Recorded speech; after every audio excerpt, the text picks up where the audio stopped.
I am Nancy Reeves. I am the President and Executive Director of Prisoner Transformation Incorporated, and our organization sponsors Christian Women's Job Corps. We also have a residential home for women who are coming out of incarceration, and in that home we prepare them to be successful in their return to community life.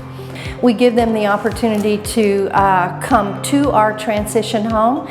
We offer them a 2-week job readiness course in which we teach them the principles of work, conflict resolution, personal finances, computer skills, and applying for jobs. And generally, within 30 days, they have a good job. Having that job will keep them give them a better opportunity of not going back to prison for failure to pay their fines. This money will give us the opportunity to serve more women. We would like to actually relaunch our men's program as well, and having more funds available, which this is way more than we expected.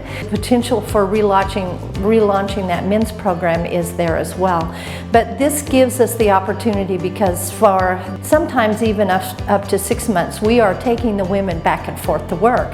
So having a good, reliable van is critical for us. I cannot thank you enough, home buyers and staff and everyone involved with Tabor Homes. This is a huge blessing to our ministry, and we really thank you.